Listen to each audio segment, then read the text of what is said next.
we go. I see a red light. I see a red light. Is the needle bouncing? So we're getting audio? Good. There we go. Welcome, everybody, to San Diego Media Pros.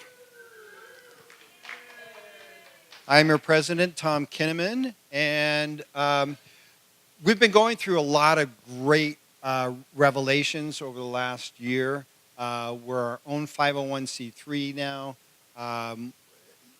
We're just a good group in San Diego of professionals that are working and sharing information to enhance our careers. It's really good to know one another. So what we've been doing over the last few years is toward the end of the year, we'll put a call out for board seats. We'll do the annual survey, and a few of you have filled those out, so it's an opportunity to kind of say, oh, well, I like what you're doing, or have you thought about doing this type of a presentation before, and that kind of a thing. So we listen to that, we look at that, and we follow a theme, and we develop a theme every year to kind of satisfy what we've seen on these surveys. Over the last year, we've added 3 new board members, marketing, programs, and yes, gophering.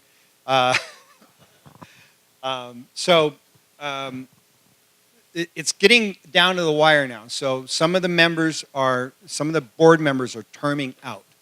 And I just want to share, like 5 years ago, there was a Come to Jesus meeting, and if some of us didn't step up, the organization would have gone away. And I mean, let's face it, we're a small group, but we're an active group. But if it had gone away, I'd be really sad. I'd be really sad because I enjoy talking to other professionals, and a lot of us are one-man bands, so, where do you get your chance to share ideas and innovations if you don't have a group like this? And SDMediaPros, as a moniker, I was caught on, and we're doing very well. So I'm terming out the end of 2018, okay? But these positions right here are terming out the end of this year.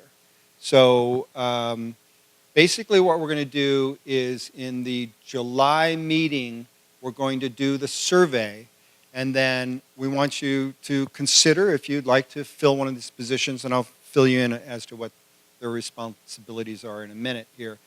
But we'll do that, and then August is the summer social, and then September we will basically elect new board members. Okay, so it'll give us some time to figure it out. And then we'll get it going before the end of the year because there was a little bit of a misconnect, holidays and everything. We're getting things going. So infinite wisdom of some of the people on the board helped us know that we needed to kind of get things going a little bit sooner. So these are the positions that are up. So the vice president, basically, that person fills in when I can't be there, and then just it's really a plum position. You have no responsibilities at all, frankly, except that in a year you're going to be the president. Other than that, and that's what I did. Michael Bergemeyer and I did that together, and but it's good because, we get shoots. We can't make a meeting for whatever reason. You have to have somebody that can stand up and run the meeting. And that's worked out really well. So that's basically what that position's about. Membership director, Marianne couldn't make it tonight, but that's a position. She helps do our raffle also. I think that's just like a little bonus thing. She started with Crapple because we're having trouble getting sponsors to give stuff up. So we've got some stuff from NAB tonight, though. But it's just basically keeping track of membership, and if there's any issues, that person is your point person for for your membership to know. And we have a whole new system, frankly, so Robin Martin gets involved in that. He's our social media director. And that, getting your membership in position and all that kind of stuff, between those two people, things get ferreted out. And that's pretty much all that position does. CFO or treasurer, Mark's been doing that, and he's way smarter than I am in that regard. So a little bit of numbering, understanding, I think would be helpful, but it's not a huge responsibility, if you will, other than keeping the books, which is everything actually, and he's doing our insurance too, so it is important. But the overlap of the year would make for an easy handoff. Sponsorship director, now I've been doing that myself now for a while. Mike Tao was doing it. We kind of flopped positions. And so, Sony or Panasonic and these places, and frankly, I need to let it go because I'm doing too much else and I'm not giving it its due. And this is a cool way to be able to call the biggest of the big companies and ask if they want to be sponsors. And the semi-annual camera shootout is January 2018. So that's a good time to tap those people. And we only charge $150 for a vendor's corner. So if somebody participates and they show off their wares, it's only $150. But that extra little money that comes in just helps keep the organization going. It's really, we're a nonprofit. We have some savings, luckily, but we're basically zero all the time. And these little monies that come in from that kind of thing really help. But this is an opportunity to open some doors, to call people that you would not normally call. Vendors, companies, distributors, what have you, and say, hey, I'm the sponsorship director for San Diego Media Pros. If you want to talk to 50 media pros, working professionals in San Diego, would you consider being a vendor and doing a vendor's corner? It's a great opportunity. And I tell you, every time we do it, they all say, we do things like this all the time. This is great. You guys are wonderful.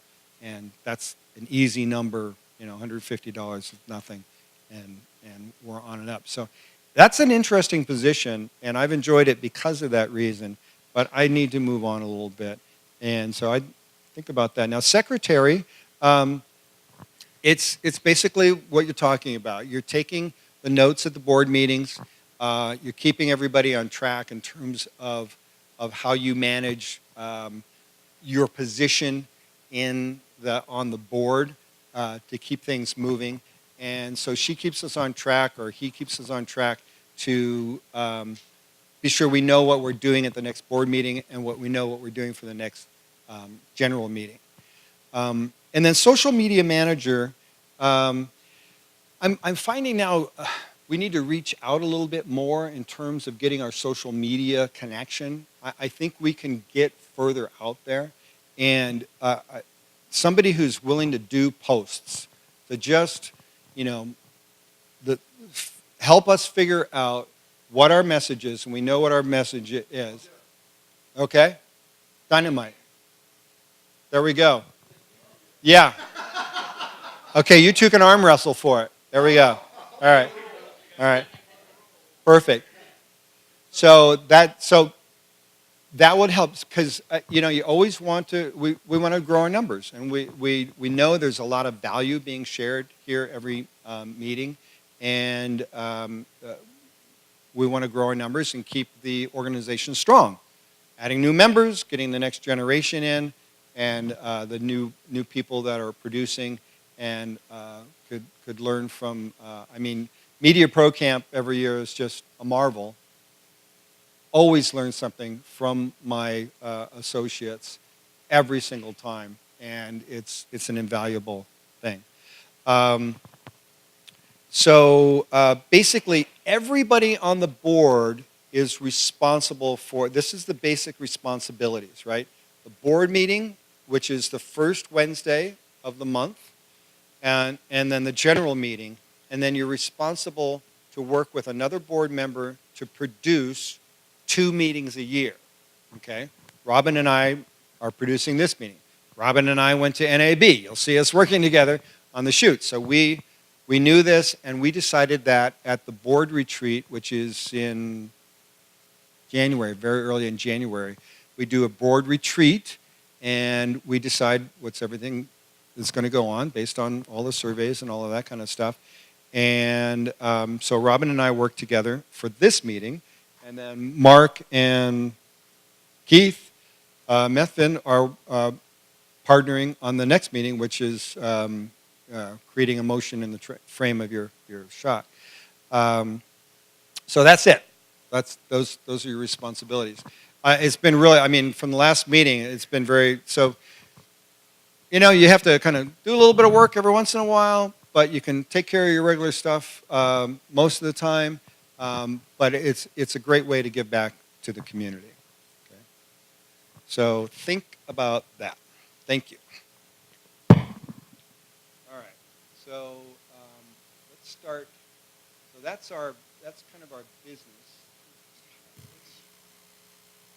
Pen you in?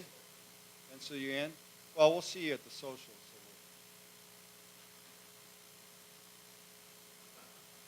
you come to all the meetings. All right, so what am I doing here? So I'm hiding this. All right, so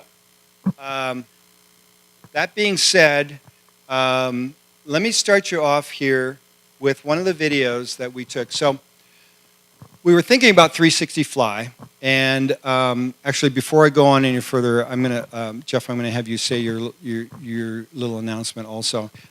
Later, Scott Robinson here will help answer our questions about 360 Fly. Scott really is our local expert in San Diego for 360, and he's been working with it for a long time. So actually, after talking with him, we went to NAB with a focus in mind to, and then Mark, you've got something to do also, before we play this first video, with that in mind. So that was part of it. So Jeff, you have a couple words you wanted to share? Here. Oh, sure. So, are we going to do introductions, or we're just going to roll right through it? Let me go ahead and introduce Liam here. He's going to be my student intern. If you guys are going to go on a shoot, we're training up now, and we're going to go to Switzerland and shoot for a few weeks. After we get back from that, he'll be good to carry equipment around in a production if you guys need him, and I'd be happy to loan him out for a day or two just so he can learn a little more. We have upgraded to 4K, or actually 4.6K. So if that's a little bit of information, I'll talk about it more when we're talking about NAB, because I have some fun input concerning that. But we are that old HD stuff. I don't know who shoots in that stuff anymore, but I have a box worth of about $1,000 worth of connectors and everything else that's sitting on that table. Anybody that wants to go through it because you need backups or something like that, you should do it. There's some great stuff in there. There's a Frezzi mounted light right there that works great. Yeah, but anything you guys, just really go through that box. There's some great stuff there. So just feel free to go for it. And then, and lastly, I have a LOL Pro light kit back there. And yeah, I'm not giving that away. Maybe that'll cost a little bit of money. But yeah, so at any rate, definitely the connectors, and talk to me about the LOL kit. Hello, my name is Liam Galbraith, currently, or going into my junior year at USD, and yeah, this summer I'll basically be helping Jeffrey out with whatever he needs, carrying equipment, basically. But yeah, I'm looking forward to it, looking to learn a lot more about kind of the video industry and all the different views that kind of go into it and the different jobs, so yeah. Thank you. I do see some new faces, so let's. I'm going to just kind of cherry pick. Well, I'm just going to cherry pick a little bit. Tom, would you like to introduce yourself? My name is Tommy Chandler, and I'm a supervisor at a local aerospace company. I was invited by Greg, so thank you for inviting me. And I've done some VO work in the past, and I was on radio for 4 years as a talk show host. So, voice talent also here. Here we go. Hi, I'm Ryan Chambers. I'm an editor who just moved here from Milwaukee 2 months ago. So, yeah, editor, media management. I'm just kind of here to meet people and see what the town is like. So, Great. Glad you started here. Thank you very much.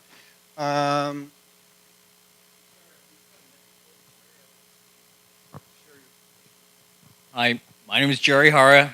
I have a company called Diamond Production Group.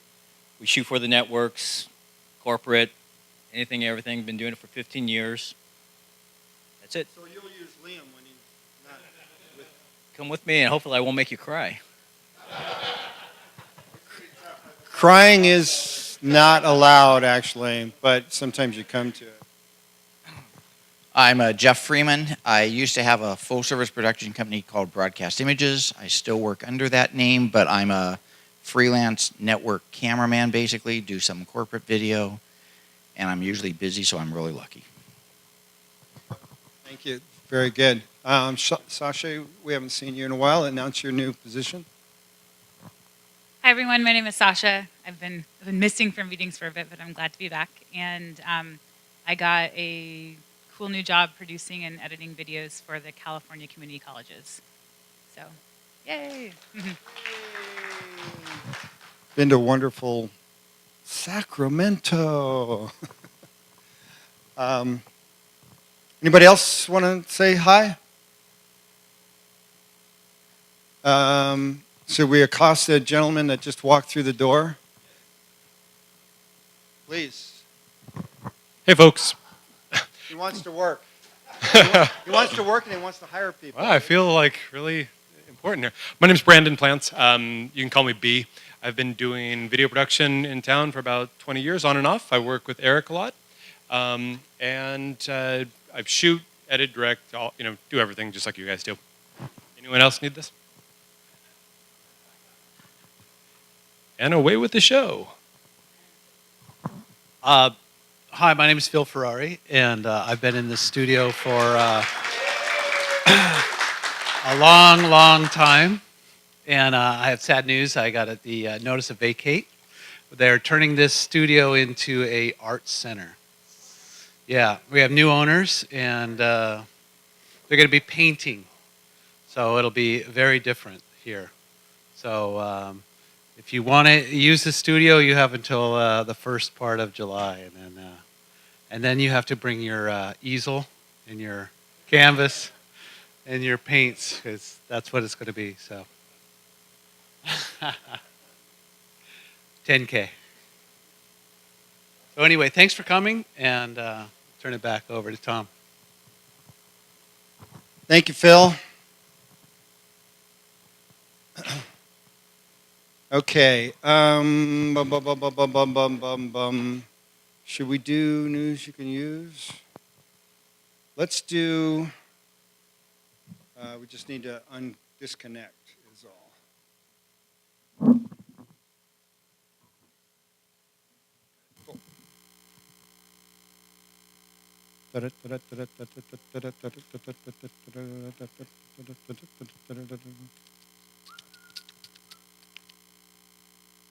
Ladies and gentlemen, Mark Masonuv with News You Can Use. Inventing the logo on the fly, trying to step it up a bit. Sorry, I'm so used to that. I even have a clicker. See how this works. So on News You Can Use, you can see how well this is working. Oh, dope. Oh, I see. Hold on a second. This may or may not work here. Best laid plans, right? Okay. And it's a wrap, 48-hour film festival wrapped on Sunday. A number of us were in the crowd here, have been part of that. So I encourage you guys to go to see the screenings. It's a hoot doing this and going to see them, as long as you define a hoot as working extremely long hours for no pay. It was an absolute hoot to do that. There's an exclusive event for filmmakers coming up May 26th, poster and trailer contest. If you're interested in just kind of going to see little bits and pieces of what these are. They've got the screenings here, all the groups. There's a best of. I don't know when the best of, Mike. Do you know when that is? 17th? June 17th, if you just want to bypass all these and go see the best of, and then they have awards and stuff. So it's at the AMC Mission Valley Theaters, $20 tickets for the groups. Best of, probably similar, I'm not sure. But visit this, and you can see what groups you're going to be in or anything you want to go see. So I encourage you to go do that. That's kind of fun. Just kind of see what people are doing in San Diego. It's an interesting, definitely an interesting time. Farewell to the MP3. I don't know if you heard this. MP3 is dead. Going away now. It's officially over. The digital codec developer announced this week that its licensing agreement has ended. That doesn't mean it's backward compatible. Stuff will still play, but that's over now. Yes, Luke? Once it gets to the public domain, it's over. It's over. Done. We're going to destroy it in the public domain. So it's gone. And the new standards, things like AAC, they're much more, they're better, faster, cheaper, that kind of thing. But it was that one that enabled Apple to become a dominant force in the music devices and distribution, revolutionary in how it made it portable and shareable. But poor audio compression makes it archaic, unlike some of the other vintage analog ones like records that are coming back. We kind of like that scratchy sound. I don't so much with that. Abbey Road meet iPhone. This was interesting, doing some research. This is a cool little device for you audio folks. This is a mixer for your phone. Okay, you can mix on your phone. You have the ability to go directly to your smartphone with the Roland Go mixer.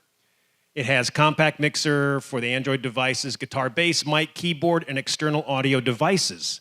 So, hey, it's not a sound design mixer, but this is a little thing designed for your phone, and it really works well for, has a center push. Look at this. Do you want to create karaoke? This is perfect for that, right? So for all you karaoke fans, it'll knock out the center function.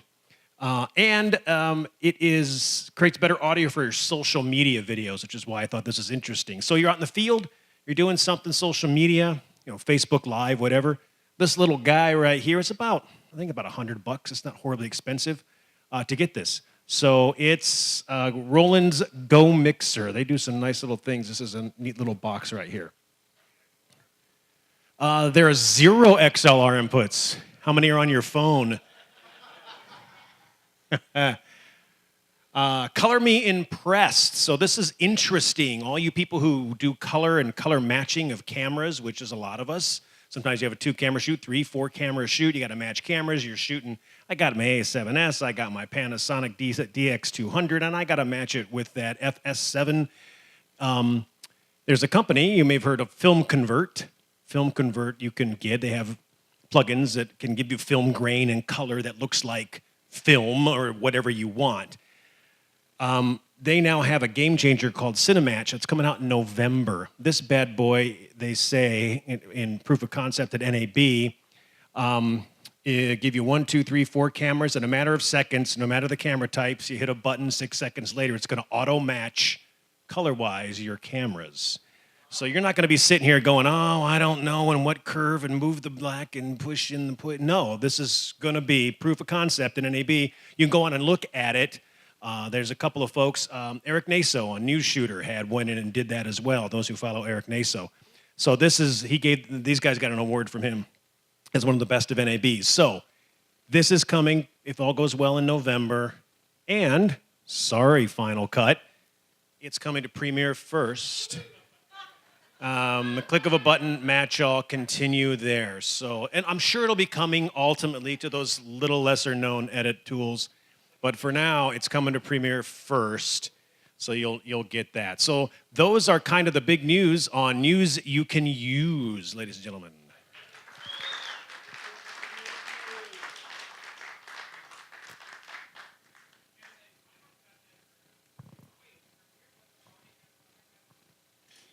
Oh, because apparently.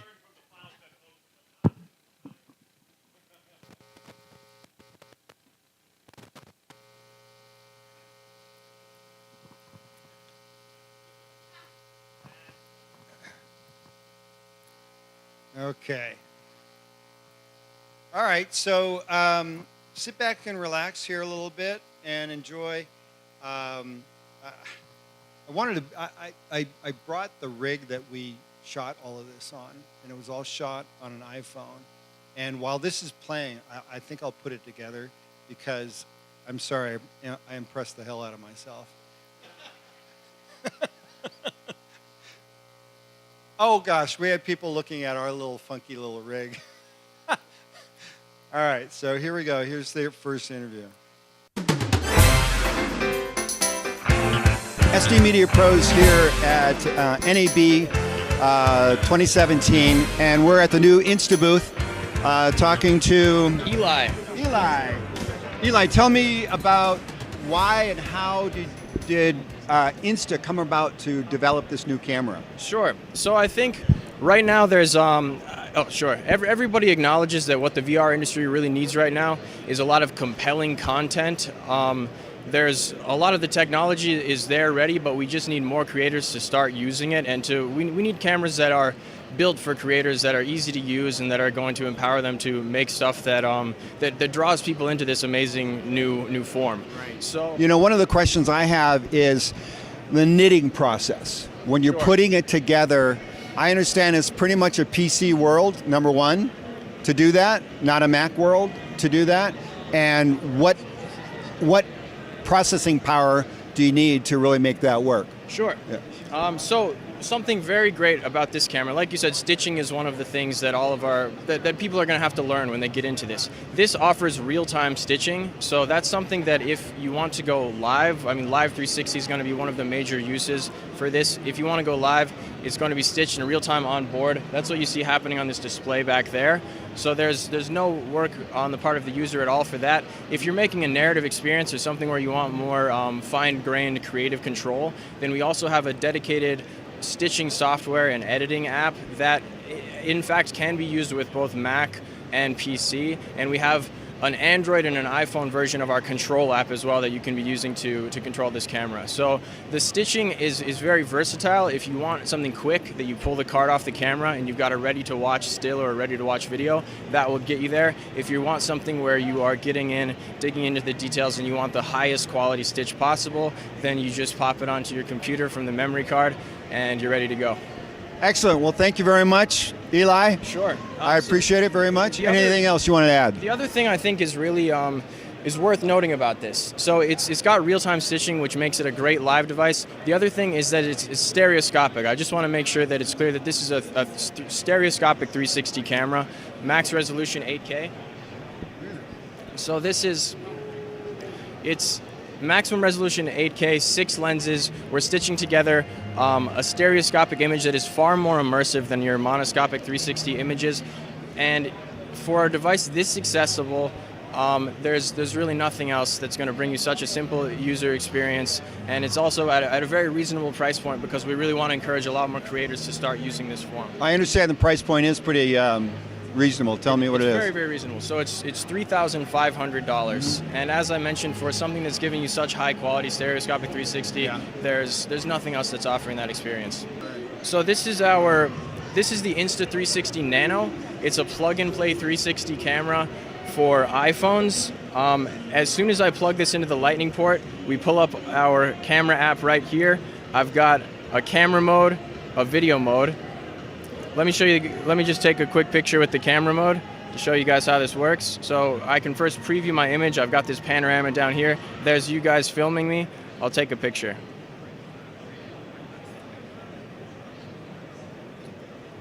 There it is. Now I pull it up in our album. That's our full spherical 360 image that was stitched together immediately. I can change the perspective there. If you guys have seen the new Kendrick Lamar video, that's that little planet effect that he did.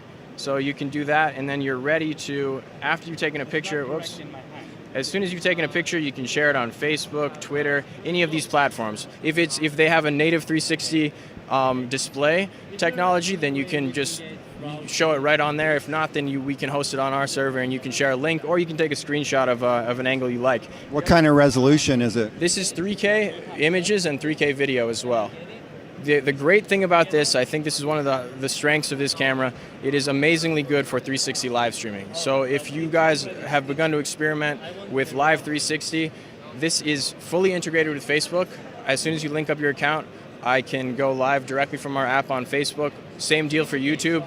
Periscope, if you're using Periscope, then this is the only camera that's natively integrated with their app. You can go live directly from the Periscope app. I just plug in this camera and then you use Periscope the same way you would, except you're in 360. Your viewers can explore. What's Periscope? Sorry.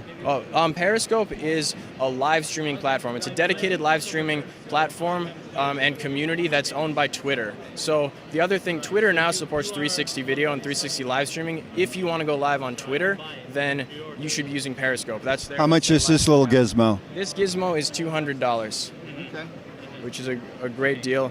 And it works with your iPhone?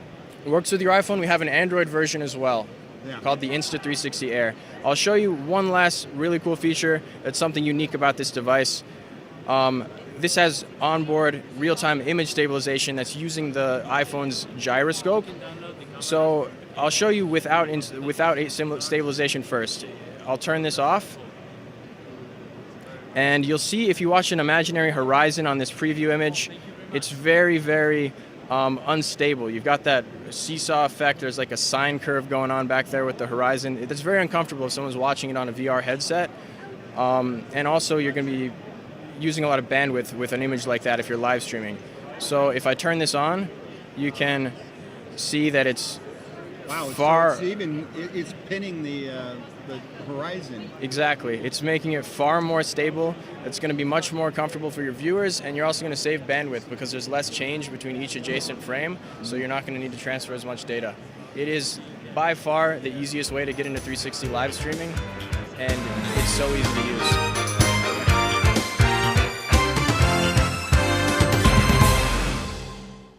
Thank you. So here's another. So again, we were focusing on 360 because we wanted to just learn as much as we could. So here's another interview with another company that is offering a 360 solution similar to Insta360.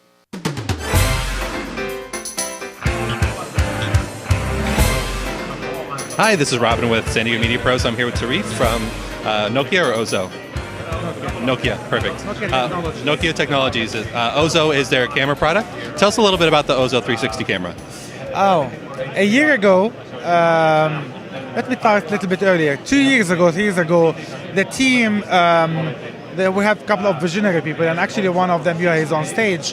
They thought that VR is coming, and they tried to do some testing. They looked about how people were doing VR, and they figured out that they're taking 2D cameras off the shelf, put them in a rig, tape, super glue, 50 cable, 50 SD cards, and deliver them. And it was painful. And they said, let's try to make an integrated system where we build all this together as one product and have the most simplified way to use it and the most simplified way also to take the output of that camera. And this is how Ozo was born.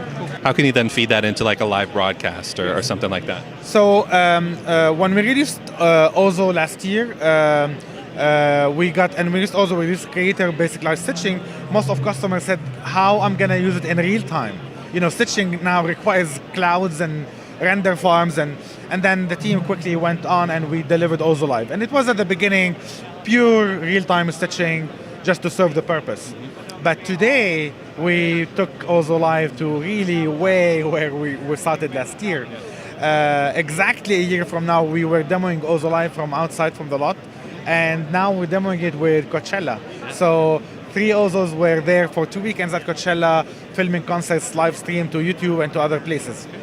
For the live streaming, is that just a proprietary streaming service, or can you plug into YouTube or other things like that for streaming? Anywhere you want. So basically, what you do, you take the Ozo, the SDI cable out of Ozo, and you plug it into Ozo Live. And Ozo Live, where you can do that, you can do real-time stitching, you can denoise, color correction. Now we're introducing the first time ever in history a live 360 spatial audio as well. You take all the instruments from the band, you create a 360 mix. It's not because the 2D mix, it's not gonna be fitting with VR.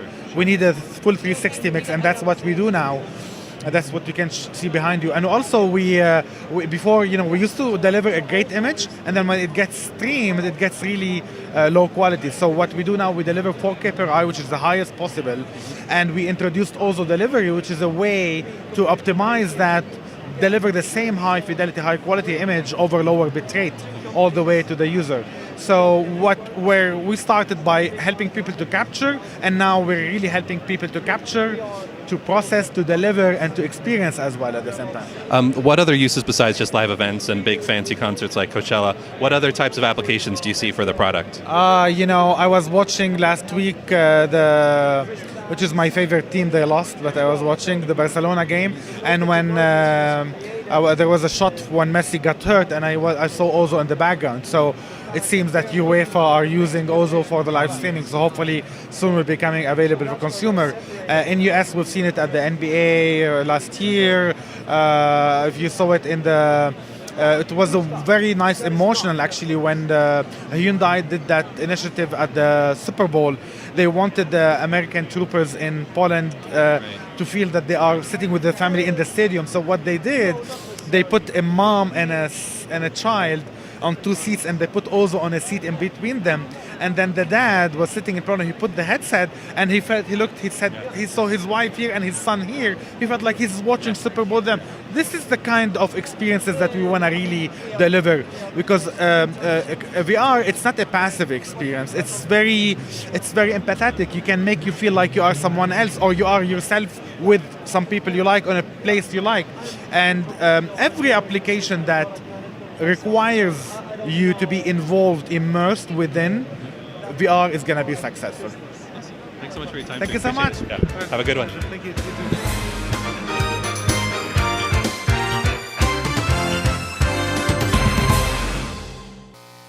Scott, have you heard anything about Ozo? Yeah? You want to, why don't you jump in real quick about and talk about Ozo a little bit?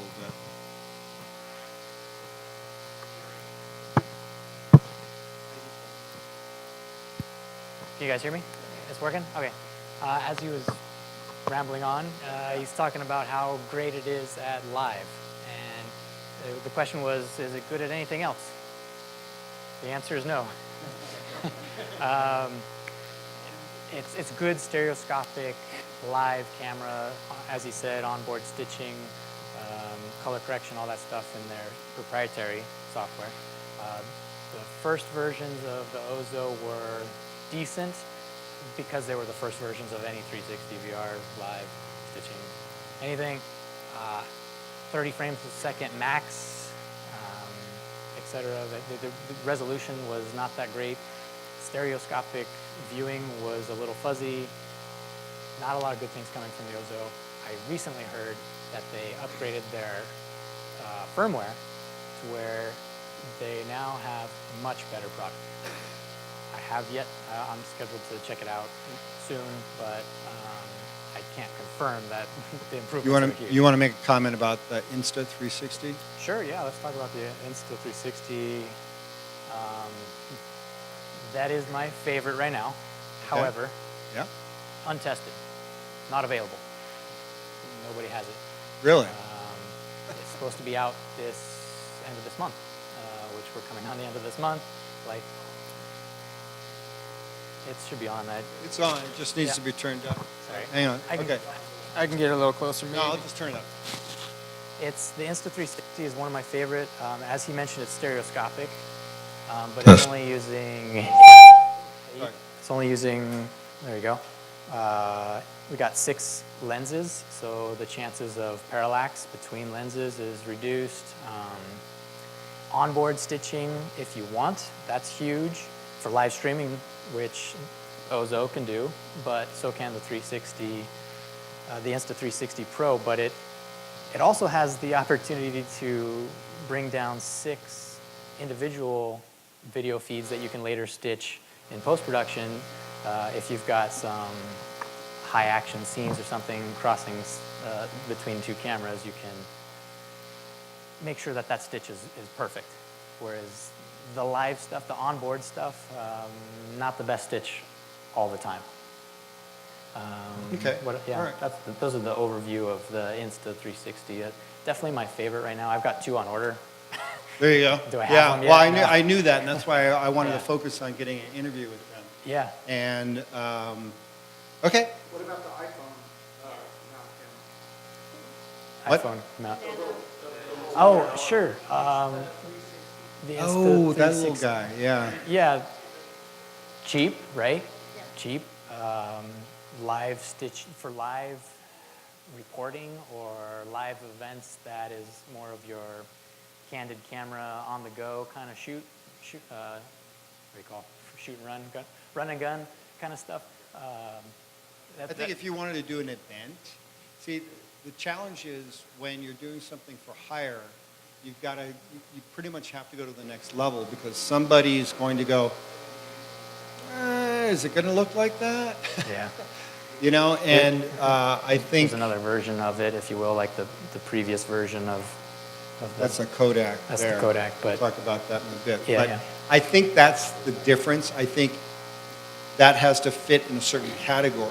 So if you were doing a 360 shoot for a customer, I'd say you'd be using professional volume level for the event. But if you wanted to have some other kind of live thing, just something special in addition, then use that. And I think they both have their place. Yeah, I'll talk more about that later. So Yeah. if you want to. Okay, great.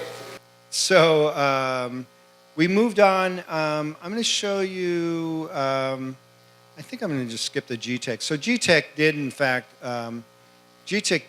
have a new system out, and taking advantage of Thunderbolt 3, basically.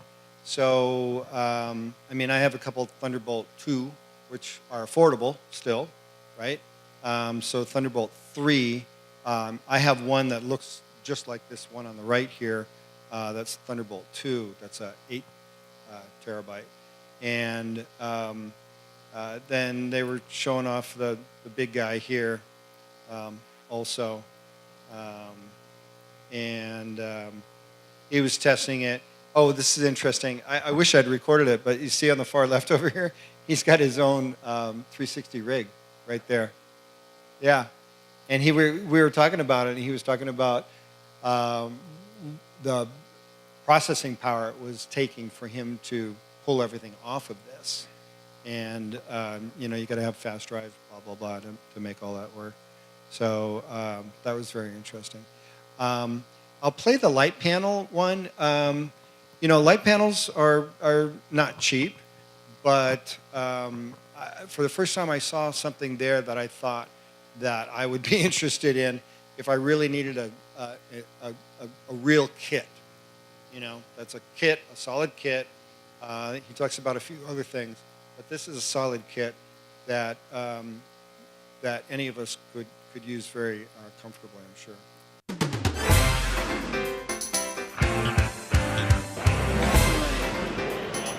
All right, we're here with Byron with Light Panels. Let us know what's new from Light Panels here for the show. Okay, a couple of things that'd be very interesting is the new Astra 6X. Those of you that are familiar with the original light panels 1x1, the Astra 6X is 6 times brighter than that.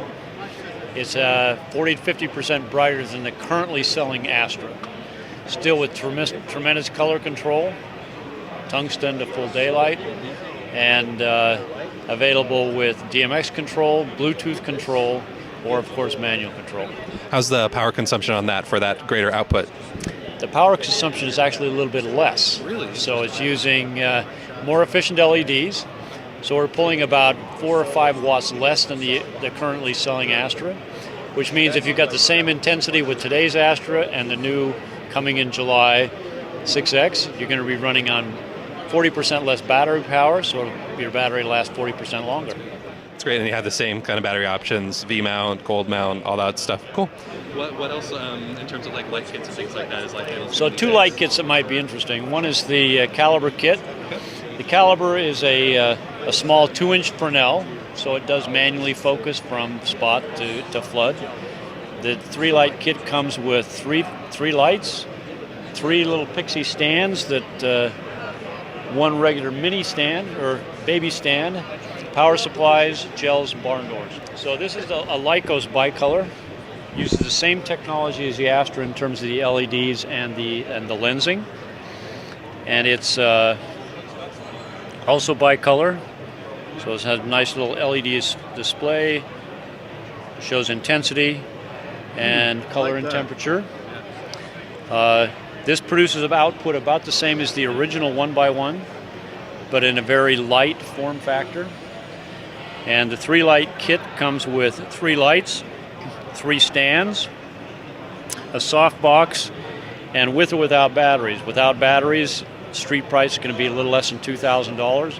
Add another $500 for the batteries. It comes with a power adapter, and the power adapter has a 9-foot cord on it. So the 6X is actually the same price as the current Astra, so $1,500 list. This kit is $995. You can buy an individual Caliber unit for $329, and again, this kit's $1995.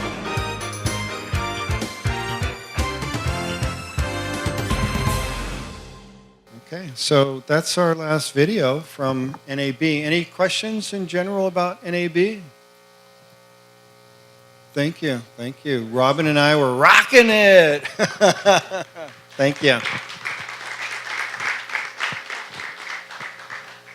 All right, so without further ado, I'll introduce Scott Robinson, Galago Vision. He's been shooting 360 for quite a while now. Yeah, we need to trade that out there. And he has a full-on presentation for us. And he's cohabitating now at Voice and Video. So he's right there in the middle of Kearney Mesa. And they've been doing their thing over there for a while now. So everybody, Scott Robinson. Thank you, Tom. Actually, thank you everybody for having me here. It's a pleasure. Excited to share with you what I've learned over the past 3 years with shooting 360 VR video. Got into it because I had a passion for it, you know, like we all did. Long time, but looking for that niche, looking for something different, looking for something new in the new technology. I have a mechanical engineering background. That helped me get into this industry because it's so new that nobody knows what they're doing. It's all hackintosh. It's all mixed up. Nobody knows exactly. Let's figure it out, and let's figure it out together. Just now, after 3 years, I'm starting to see some standards. I'm starting to see some more. The winners are coming to the top, and the losers are fading off. That kind of stuff. Galago Vision was created after the South African monkey, commonly known as a bush monkey or a bush baby. He can see almost 360 degrees at night with his big beady eyes. Okay, that's where Galago Vision comes from. Enough about me, enough about Galago. Let's get into the heart of what you guys want to know, and that's how to do VR. The workflow. I'm going to talk a little bit about the software required, the stitching that it takes, the spatial audio, and of course, from NAB, the cameras. All right, let's see if this thing works. There we go. First, why do you care about VR? Because that might be where the money's going. On the consumer side of things, in 2025, some statistics say we're looking at 18 billion. Video games we don't care about. Live events and video entertainment are 4 and 3 billion. And that's more likely what we're leaning towards, but that leaves a whole bunch of enterprise money also on the table. A lot of industries are going this way, trying to promote their businesses in a new medium, VR. That's enough about that. Let's go on to what it costs to produce VR. It can be expensive. This is not that clear of a slide, but I'll just run it through it real quick here. The camera, we'll talk about the cameras later. Basically, depending on the quality of camera you're using, we're talking about minimum $10,000 for a shoot, like for a production, right? If you're going to put in computer graphics, visual effects, etc., we're looking at $15,000. You want to jump up to the high-end photorealistic cameras, the Jaunt 1. Even the Ozo is kind of almost in this range. We're talking mostly in LA, a minimum $25,000 is what they're going to be charging for any production starting. What you also have to keep in mind is what your end users are going to be using. Is this a Cardboard, a Google Cardboard? Does anybody know about Google Cardboard? Okay, a few. Obviously, I have the Samsung Gear VR over here. Are we going to be using that as our delivery device, or are we going to be using something as expensive as the Oculus or the Vive? You've got to keep these things in mind when you're producing your content, because the camera corresponds to the end result, the device that you're going to be using. Yeah, go ahead. Is there much difference in quality between the Oculus and the Oculus? Sure, sure. That's a good question. Between the Cardboard and the Samsung Gear, there's a big jump, actually, and it's simply in the lens. You're still using a phone as your primary resolution. Okay, you're limited on your smartphone. But when you jump up to the Oculus and the Vive, you definitely get a big increase in resolution. However, you also need a $2,000 computer to run these things. And so if your content is going to be produced for the Oculus or the Vive, you need to shoot in 8K, and you're going to be down resing to 4K, but you need to at least shoot in that. HoloLens is kind of augmented reality. You guys know about augmented reality probably as well. Kind of not really part of the scope of this work here. We don't usually shoot for augmented reality. It's more of a CG thing. Though if you want to talk to me more about AR, I also co-found another business that does architectural visualization using the HoloLens. Yeah? Can you just define augmented reality? Sure. Augmented reality is where you can still see your surroundings, but there's a holographic image imposed in front of you. Okay. Mixed reality, which is often confused with AR, is typically a pass-through camera. And so you're still seeing your surrounding areas, but it's through a pass-through camera, and then that image is then imposed on that pass-through camera image to your eyes. Okay, so you still, there's a layer of separation, if that makes sense. VR is fully immersive. You do not get to see your surrounding areas. And that's usually what 360 video, and that's what I'm talking about tonight. Okay. Let's see, so software, these numbers are not accurate today. This is a little bit outdated. To deliver a basic VR app with your 360 content, the price has come down significantly. There's a lot of online websites that have kind of cookie-cuttered producing an app using your personal 360 content. I would say that range is in closer to well, their service is as little as $300 per month to produce a VR app, a custom VR app, on the way up to probably $1,500. That number there, 10 to 25, that probably is more of a customized VR app. If your client wants a fully customized VR app that they can download from iOS or Android store, and they want to be able to have all the bells and whistles, that's the price range you're looking for, and you need to tack on to your quote, right? And then you got to keep in mind when you're doing this, the distribution. Are you going to be doing this at trade shows, paid advertisement, or are you going to just be using social media channels? Luckily, we now have social media channels that we can use. YouTube, Vimeo, and Facebook obviously now support 360 video, which did not when I started. And most of the time it was an uphill battle trying to describe what 360 video was. And finally, everybody now has caught on to where I describe what I do and they say, oh, that thing they do on Facebook where you can move around and look around? Yeah, that thing. It's like, finally. So it is catching on. The masses are getting it. They're understanding it. And social media channels, we have to thank for that. So let's get into just the general workflow. I'm not going to get into too much specifics here, but obviously you're going to go do your shoot. There's a whole bunch of differences that we should keep in mind when you're shooting. It's not your typical shoot. Everything that is shot with this camera is seen. It sees me, it sees you, it sees everything. It sees the tripod, it sees this here cable. This is a no-go. You can't do this. You can't have cameras or lighting back here. You can't have all these lights. This scene right here is horrible, right? We can't do this.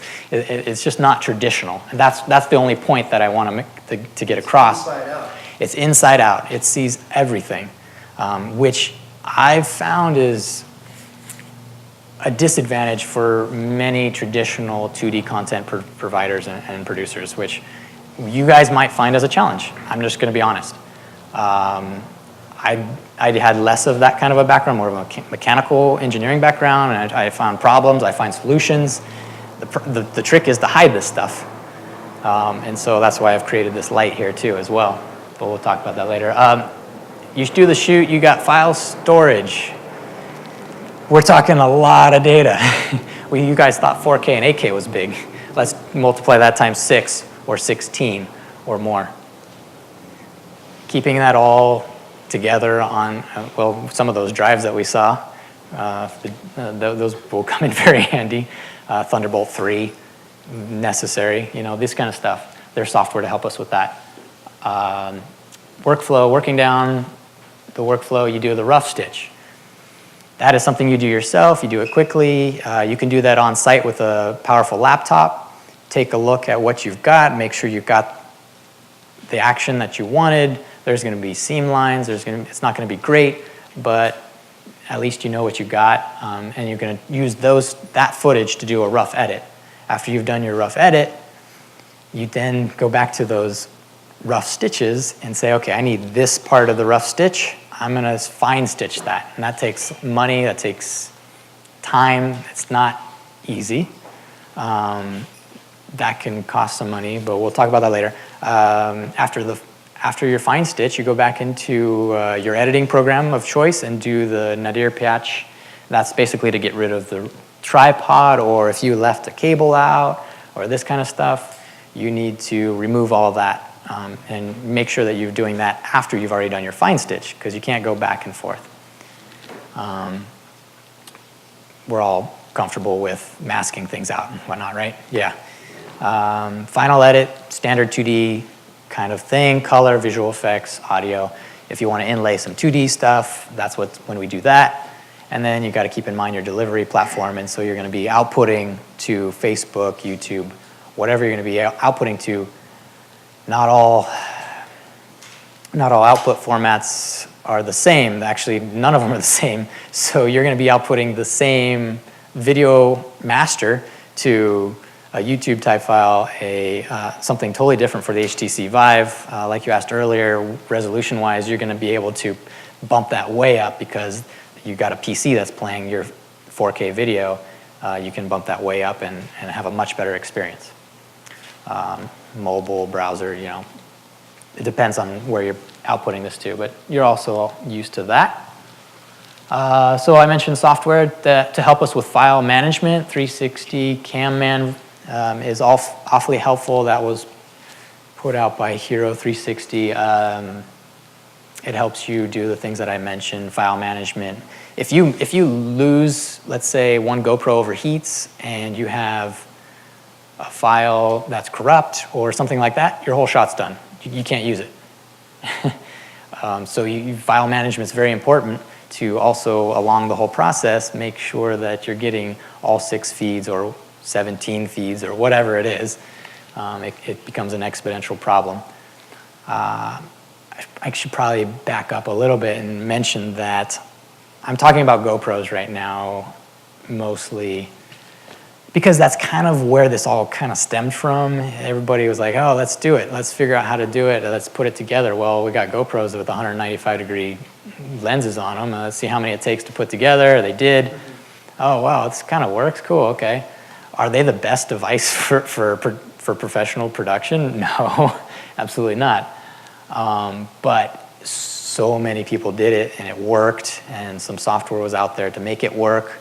And so it's kind of the industry standard, but that's quickly, very quickly changing, as you saw from NAB. Tons of new cameras coming out that are going to replace this type of rig. This rig here, by the way, is custom 3D printed by me. But GoPro themselves came out with the GoPro Omni, which again was a 6-camera GoPro array with its own downfalls, and maybe I'll talk about that later. But so most of this workflow that I'm talking about is the industry standard using GoPro rigs. Some of this will change in the near future, but it'll be a variation of what we do now. The GoPro VR player is a good option to make sure that your rough stitches worked and that you have something to work with in the end product. Stitching, everybody wants to know about stitching. That's the big key word when it comes to 360 VR video. I prefer color, AVP, Audio Video Pano Pro, and they also use Giga. Is anybody familiar with these terms? Not at all? Okay. GoPro bought color, and to supplement the fact that they're pushing these Omni rigs and these Odyssey rigs, the Odyssey is their 16-camera rig, they just basically bought out this company and said, hey, we can sell a lot more cameras if we can push 360 VR, and they have to buy a minimum of 6 cameras. Let's buy this other company that stitches this stuff together. Anyway, they do a good job. It's template stitching. I'll talk more about that. So you do need some kind of stitching program when you're taking multiple cameras. PT GUI is an open source software. Video Stitch is another paid software that now is rebranded as Aura. You can also use Nuke, Cara VR, and Mocha VR. What I'm seeing more and more now is proprietary stitching software, such as the Wonder Stitch from the Zcam. 360MediaPro is Samsung's software, not available yet, of course, because their camera's not even out yet. But so my point is, before they're even out, I'm realizing everybody's bringing the stitching process in-house. If it's not in the camera like we saw from the Insta360 Pro, they're going to have it on their own proprietary software. And that'll alleviate some of the issues that we have with stitching because they know their lens profile, they know their calibration issues, they know a lot more data than we know, or has to be calculated using color AVP and the sort, and that kind of thing. Stitching in a nutshell. I'm breezing through this really fast. I don't want to bore anybody, so I'm just going to keep flying through if you guys don't mind. Editing is actually quite easy. I'm not going to say it's that much more different from your standard editing process. You can use whatever you want. That's or your choice. I use Adobe Premiere Pro, After Effects, Photoshop, the standard tool set that we all use, mostly for a PC guy anyway. Metal plugins is going to be your key, though. That is going to allow 2D content to be put into your 360 content and not be distorted. So if you were to just put in a 2D content into a 360 video, what you get is, imagine that 2D content is wrapped around an empty glass, clear glass. You're going to see some distortions on the edges, and it's going to be wrapped around. There's some algorithms and whatnot, and some plugins that Metal Plugins uses to straighten that out, and it looks as if it's flat. So you would have a very difficult time dealing with 2D content, such as titles. I mean, do we do titles? I think so. You need Metal Plugins. And that's just one option. It's a very popular option, but there are some others. So that's easy. That works across those platforms? Yes, exactly. Yeah. So on your timeline, this Mhm. just appears as a 2D image. On your timeline, you're going to bring in your 2D content above your 360 content because it's going to be an overlay, and you're going to apply this metal plug-in to it, and it's going to then know that it's 2D content, and it's going to flatten it out accordingly. Mm-hmm. So, has anybody heard the term equirectangular? No. I call it pinning. All right, well, you better get used to it. That is 360 video, is equirectangular. It's a 2:1 ratio, not 16:9, not 4:3, 2:1. And that's what you're going to see in your timeline. What was that again? Equirectangular. I should have spelled it out up here. That's a good question, though. That's typically what you see. And sometimes I consider myself a matrix type guy. When I'm editing 360 content, I'm looking at an equirectangular, very wide, very long image, and you ignore certain things off to the peripheral. You pay attention to where those stitch lines are. It's a very different technique than standard 2D editing. So when you're editing, it's flat. It's flat. You're seeing the whole It's flat. 360 Exactly. flattened. However, the metal plugins also provide, and a couple other plugins provide a viewer that'll be off on your second screen or third screen that will provide that 360 view. Okay. And so you're editing typically in the equirectangular view, but on another screen you can always go and preview. Also with the metal plugins, you can have your Oculus Rift plugged into your PC and view it in an actual headset and make sure that everything's right. Okay. I noticed that when I have a VR headset, Mhm. which I got from Walgreens actually, but it was $20. Just wanted to try it out. I noticed that stereoscopic is different than 360. Very. Yeah. Yes. And the headset mainly, the one that I have is cheap, of course, mainly works with stereoscopic. The headset that you think works with stereoscopic better? Yeah. Okay. Yeah. So there is a difference between the two. One of them, you can only push. I see it on my phone. I can push the image around and see it without any headset at all. But this stereoscopic, I can see everything. Yeah. There is the way I've been describing it now is 360 and then 360 VR. And I don't know if I'm saying this correctly, but I'm saying, okay, there's 360, which is basically flat, but you can see in 360. But if you want stereo, you need to do 360 VR. And that's kind of the way I'm explaining it now, and to make that delineation that was just brought up. But maybe you have some better terms. Not really. I haven't heard those terms used to describe those exact things, but you're very much correct in saying there is a big difference between monoscopic and stereoscopic VR or 360 video. They're both the same thing. They're both 360 video. They're both 360 VR video. I've been using VR here as a term a lot. You hear it a lot.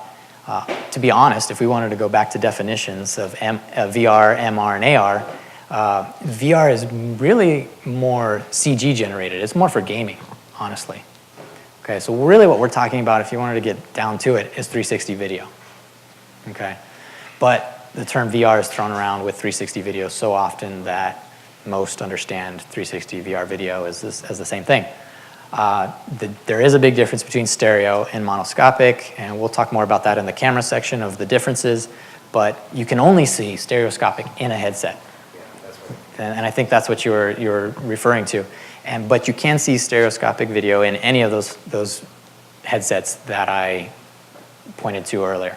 Do you think that, just one more question, do you think that VR is making money now, or do you think it's still in the future? I think it's making money now, and I think it's not in the far future to make more money. Yeah. Facebook, they shut down something? They shut down their in-house, Oculus shut down their in-house production studio. They realized that all the professional video editors can make more money at it than they can, so why should we bring it in-house when there's plenty of very talented people out there? And that's why... Maybe. stereoscopic, monoscopic. You need to keep these things in mind when you're editing, when you're shooting, because you need to know what camera you're going to use, but you also need to know what headset the end user is going to use. Well, it's the end result also. What Right. are you going for? What are you going for? Do you Exactly. know you need a stereoscopic presentation, people are going to be using a headset, or do you just need 360 so they can see Right. all the way around? Unfortunately, unlike, we can't just shoot in 4K monoscopic standard 2D production and then, oh, they only need 1080p, let's down-res it or whatever. You need to at least shoot in stereo high resolution to begin with if you wanted to get the most available options, but that, as I showed earlier, bumps up the price to $25,000 plus quickly. Okay, so that's the main difference between mono and stereo. When you do shoot in stereo, you can always do mono, and when you put out stereo product to all of these distribution channels, if somebody does not have a headset and they only have either a mobile device, a website, or a tablet or something to that effect, it's going to be played in mono. All that is it's the left eye only or the right eye only. Okay. And to take that a little bit further, not to stay on this too much longer, but stereo has a long way to go still. I have most people viewing my demos saying that they prefer the resolution of monoscopic. So when you do a stereoscopic project, your resolution is cut in half.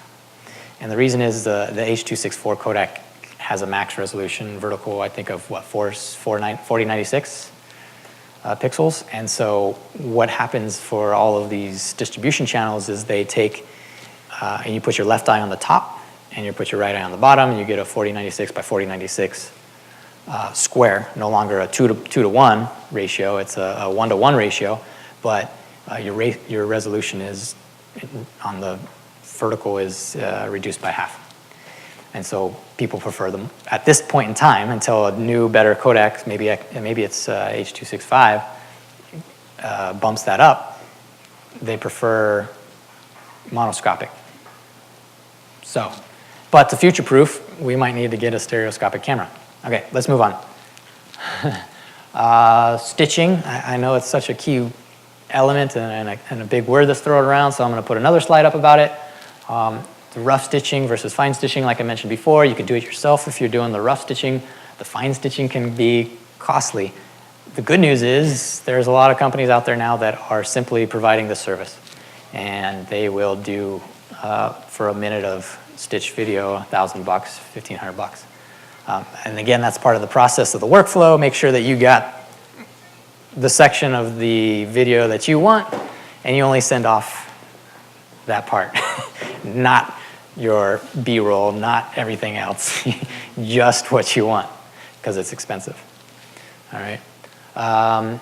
Stitching, optical flow versus template. So color AVP is your more old school type of stitching, and that is the template stitching here. And that uses control points, probably terms you guys haven't heard right now. Let's see if I can break this down. Template stitching is taking images from, let's say, just 2 of those cameras at a time, and obviously there's some overlap. Hopefully you have a good amount of overlap. And what the software is going to do is take those and edit them, or analyze them to find pixels that are identical in color, in as many ways as possible. It'll find the pixels that are the same, and then it'll tag that as a control point and say, this is the same in this video as it is in that video. And you get enough of those, and all of a sudden the software can say, oh, these line up like this. You do that all the way around the sphere, and all of a sudden you have a 360 video. It works great, it's okay, but what it's using to do that is a single frame from your video. So you took a 4-minute video, one point, let's say it was not a static shot, let's say there was a lot of action going on, well, you only get 1 frame to do that. And if something's changing around, then obviously the same template's not going to work for all of the video. In comes optical flow stitching, and that's what most stitching software is headed towards. The Insta360 Pro, for example, they like to advertise that they're providing optical flow, and that's just pixel tracking, and it's kind of a, I don't think it's a per frame, but it's regularly throughout your entire scene tracking where that pixel is headed and stitching it accordingly as that pixel changes from camera to camera, not from scene to scene, but also from scene to scene, but also from camera to camera, if that makes sense. Any questions on that? I know it's a little confusing. Okay. So we're going to see a lot more optical flow stitching in the future. The reason I put spatial audio as part of our workflow up here is because it really helps with the immersion, and that's the end product here, is to fully immerse your end user.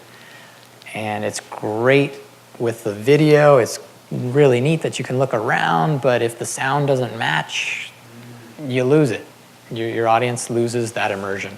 If there's a stitch line, they lose that immersion. The whole idea is to be fully immersed. And spatial audio is a big part of that. Just like VR is cutting edge, this spatial audio stuff is cutting edge, and it's not, there's no standards yet.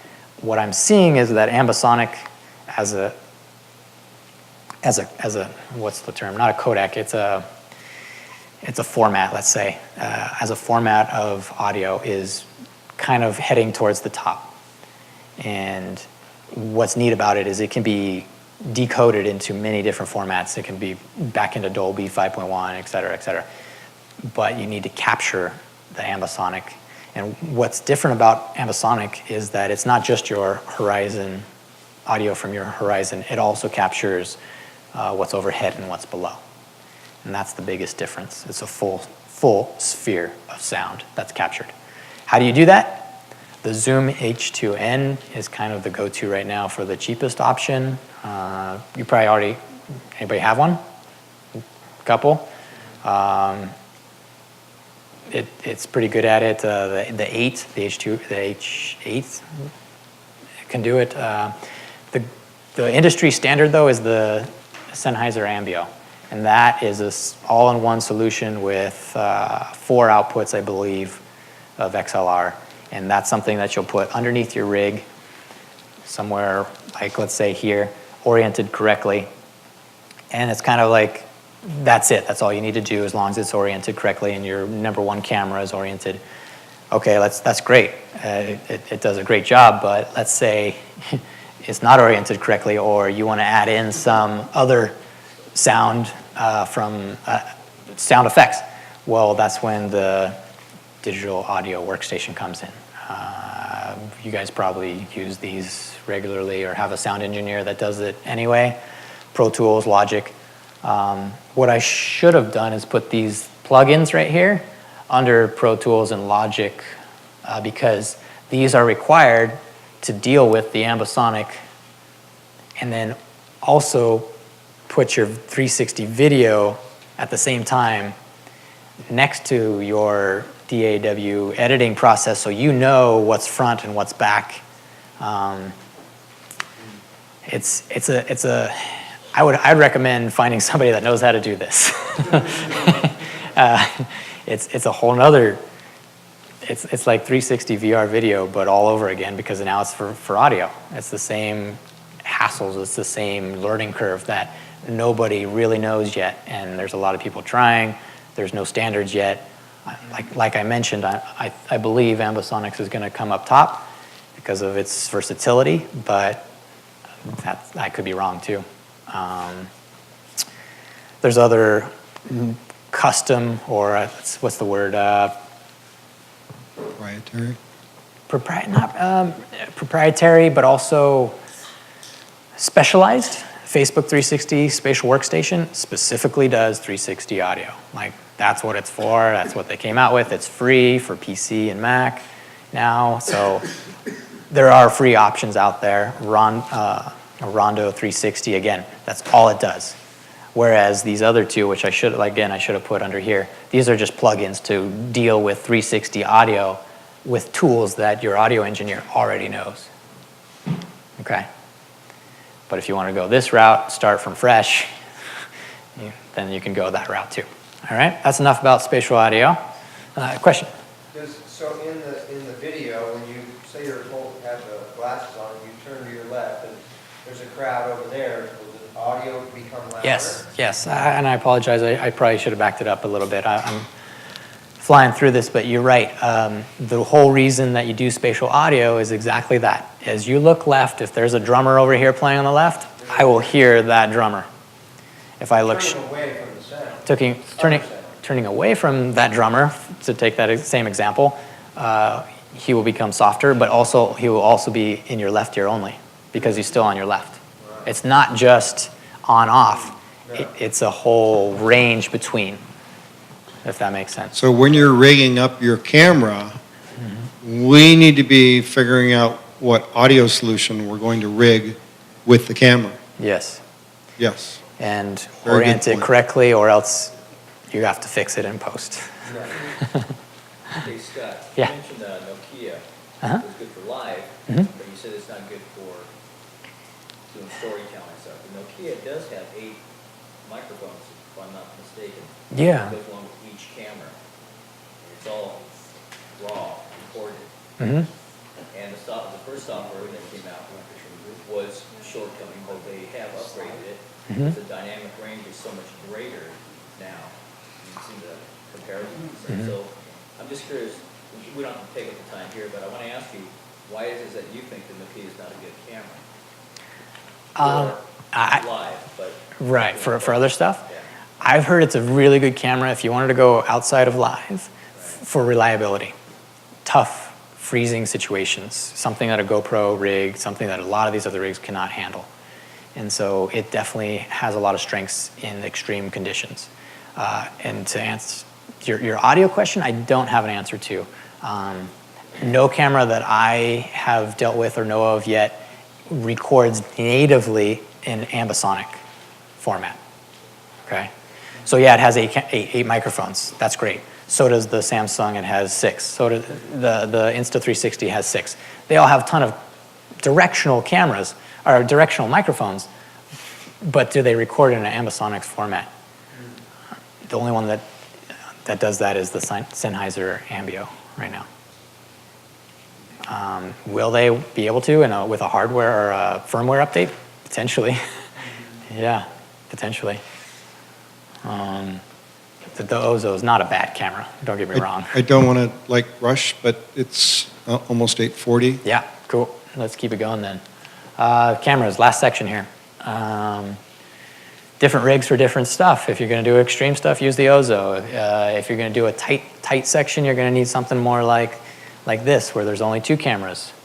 If you got actors this close to the camera, this is acceptable, right? You only got a single stitch line across that direction. This is more of a 6-camera typical array where you need to be this far away before your talent, and they need to stay that far away. So there's no one camera yet that does it all. We can't just grab what you already have off the shelf. Selecting a camera, you got price, you got resolution, mono versus stereo. What are your clients gonna want? Those are the options. Let's go to the next one here. Ozo, obviously. These are more your professional cameras. The Nokia is great for live. I'm just going to run through them real quick, and in my opinion, whether it counts or not, of what these are good and what they're bad at. Facebook. You're the only one that's worked with any of these. Okay. So I'd say, yeah. Sounds good. The Facebook Surround 360, open source. You can build your own if you got $17,000. The Mini i4, they make those are, I believe, Blackmagic Minis. They got a 3, 4, and 6, and 8 array. The nodal point from the center is too far away. Those are only good for exterior shots, landscape shots. You can't put that in a car. GoPro Odyssey, 17 cameras or something, 15 grand. You still don't have a camera facing up or down. You still have to stitch in a patch for top and bottom. Not a great idea. The MoveR rig is, again, using, I think, Sony AS7 DSLRs that, again, the nodal point from the center is too far away, so you're going to have a lot of parallax and stitching issues. That's when the cameras back to back are further away. Yeah. Like that giant rig that we saw on the video. Right. That huge Alexa thing, horrible. You will have very few opportunities to use that. And there's a lot of these guys that are producing this stuff that, what are you thinking? you can do a really high resolution forest shot. That's about it. GoPro Omni, very popular. I've mentioned before that they put that rig on an angle, so it's all your stitch lines. This camera rig that I have here would be on its angle, and everything is there's a lot of stitch lines. The immersion is horrible. They're really difficult to stitch. There's not a lot of overlap. The only advantage is it has syncing, so every camera is synced down to the frame, and that helps in stitching. But not my favorite camera, even though it's the most popular. I have one out there right now. This is again for live. This is from Video Stitch, the stitching software that I mentioned earlier. The Aurora 4i, not a bad price. And if you're looking live, Ozo is pretty expensive, but this is a pretty good option also. Right in that center, they're on the 3000s, that's Z-Tech, right? And also the Insta360 too. Yeah, which has the option to do stereo versus mono, and can do live. You guys see where I'm headed with this. I like the Insta360. For the price point, for the amount of cameras, the fact that they're all the vertical stitch lines. They also have optical flow stitching. Has it been proven yet? No. So we'll see when it comes out soon. John, that is the go-to for the highest end professional camera. It has been for a very long time. It's very expensive. You can't even buy it. You can only rent it until recently. You can now buy it. It just came out that you can buy it for like 40 grand. Bottom line is that rent is $5,500 a day. I don't know where they got $4,500. I'd like to go there. You also get only 3 minutes of stitched video for free. Every 5 minutes after that is another $1,500. And you have to use their online cloud stitching platform. Stereoscopic, lots of cameras. It does a good job. They've pushed very hard. Expensive. If you got the budget for it, sure, go for it. Project Beyond is the Samsung camera that I've had the pleasure of working with. Some prototypes, not their production yet. 17 cameras, 16 around, one facing up, stereoscopic around the horizon, a lot of overlap, and a lot of potential for firmware upgrades for super high resolution and stereoscopic, monoscopic, their own proprietary software for stitching, onboard stitching option, live streaming option. A lot of good things could come from this camera. Price point I'm hearing is a minimum 10. Could be, they don't have a price point, but I tried to tease it out of them. They wouldn't give it to me, of course, but it could be quite a bit. There's a whole bunch of other ones on this list. This is just the popular ones. Tons are coming out daily. It's amazing. It just keeps going so fast that the slides, I don't know, this is from March. They can't keep up, okay? Worth mentioning, I think somebody mentioned something about the Nano, the Insta Nano. This would be more of my go-to for that kind of shoot in onboard stitching with the Samsung Gear 360. And same thing here. One stitch line like this here, 4K output, potential for live feed, and cheap, under 300 bucks. Okay? So if you're going to start out in 360 VR productions, this is probably what you're going to start out with. Or the Fly. I saw a lot of Fly 360s around, 360 Flies. Yeah. Resolution on those is quite a bit less than these. They're not a full sphere as well. These are a full sphere. They'll capture everything 360 degrees and then 180 degrees top to bottom. Okay, so yeah, take note of this last slide here. Okay. Which of those two do you like the best? Well, I've been using the Kodak for a while, and they've had that out for a long time, so they've got a lot behind what their market survey and stuff, and what they've learned from this, which is just 2 cameras, 4K cameras back to back. They put all that market research into this, and it's pretty good. This is their second version here from Samsung, and it's also pretty good. So, to be honest, pretty good. How it compares to the Nikon with the two? The Nikon's more similar to this, and it's a good option too. Yes. All within the low price range, easy to use, point and shoot kind of stuff. Go ahead. Hardly knew Kodak was in business anymore. I know, right? So they're not, they're licensing the brand. It is not, it's some. Kodak was a research and development company. That's what they still have, that's what they still do, that's why they're still Yeah. So there's another company, something, LJK, licensing the technology, or licensing their brand. Okay? So the Orbit 360 Kodak is a step after this one right here. Correct. So if you really need the full 360, if you're going to do, you know, be moving around or really need to see the full 360, the 360 Fly and some of these other ones that don't see the top and the bottom, Yeah. I think those are specific applications Mhm. that can be used for that Yeah. as well. But I think these are small enough to where the same application where you can throw it on a helmet, you could probably put either of these on a helmet. I've done a skydive with this on a custom helmet rig, that kind of thing that the Yeah. Fly is really good at. These can do it just as well. Yeah. Yeah. Good. Any questions? Yeah, questions? To whom do you sell the video? For whom do you produce? Who sees this at the other end? Customers? End users or customers who are my clients, I think is what you're asking, is currently it's more like industries, Sharps, looking to do a promotional video but in a new way at trade shows. A lot of trade show stuff. San Diego Travel Authority.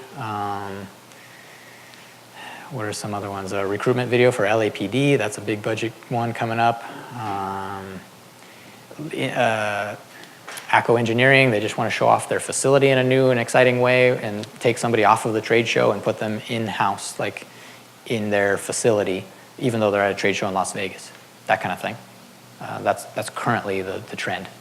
So these people would tune in on a Facebook page and watch this on their viewer? Right. Not so much live, and that would be a good use case. The majority of it is now using the Gear VR at a trade show. I mean, that's because we can get the highest resolution for the cheapest headset. We're not talking about a $3,000 setup with the HTC Vive or Oculus, where you need the computer and the headset. They can throw in a used phone and a $100 headset and the content that we create together, and they can take it to a trade show, and all of a sudden they've now transposed their potential clients into wherever they want to put them. Yeah. Scott, so you mentioned what you're doing now. I'm wondering where you see this taking hold and where you see it maybe not taking hold, and specifically if you think it might be integrated into the documentary. Definitely in the journalism world, big time. You've seen RYOT, you've seen every news agency now is grabbing hold of it, and they've got guys out there with the Nano, with these little cameras that shoot fine, and they're trying to put their readers in Serbia or wherever their story is. So I see that as being a very good use case. Another option besides the trade shows and that kind of thing, I see it taking off. Well, let me back up. Less and less is real estate. Less and less is real estate. There's no money there. I tried 3 years ago, so they're not willing to pay. Static images work just as well. I provide a very cheap service using a 36 camera array that does HDR photography for a fraction of the cost of what a VR production would be. And you're also competing with Matterport. So no on real estate, to answer your question of what not to go with. And yes on journalism and some also some narratives for sure. Absolutely. Yeah. Are you seeing it maybe being picked up for sports or? It's already done. I wouldn't go there. Next VR is doing live. They do 180 stereoscopic live streaming. I think the videos that you showed a lot. Basically, every answer that I heard in your videos was sports. Live sports, this, yeah. Live events. Live events, yes. So that's absolutely going to take off, but it's already taken off, in my opinion. Less and less, though, there are some movie theaters that are incorporating headsets into their viewing options. And as that takes off, then yes, that'll take off more. But I understand there's a way to basically create a guided 360 where when you edit, you can basically turn the 360 to where you want the viewer to look. And now they're just looking through a 16:9 window, if you will, but it's shot in 360 and you're presenting it. Have you done any of that when you edit? Yes, I've done that for like teaser content for Facebook or something. Mostly a year ago when nobody knew what 360 video was, and the clients were like, they don't know what this is. Can we just produce a standard video? And it'd be a little planet view. I don't know. You guys saw a little bit of that up here on the screen. It's a 16:9 window of your 360 content that you control as the content creator. But more importantly, what I see as being more useful is the ability for the user to choose what scene they go to next. And I didn't touch on that, but that's part of the custom application where we can create, and I can create today for a relatively low cost, an option where you choose where you want to go next. So you're seeing a video, and I have some demos if you'd like. Let's go to the next room. You hover with the gaze in the headset at a hotspot, and then after 2 seconds it goes to that hotspot. It basically calls up that new media. Okay, and I see that as being, I get a lot of requests for that, and that's going to be taking off more and more. Yeah. Interesting. Yeah. Choose your own adventures. You guys know those. Yeah. Yeah. It's like that. Yeah. Good questions. I'm always available for more. I've got my cards up there. I got some demos if anybody wants to take a look at what the 360 content I've created and some of the options. This light here is my patent pending 360 VR light. Yeah, he designed that himself. I found a big problem with lighting 360 scenes, so problem solved. Hopefully available for sale soon. Yeah.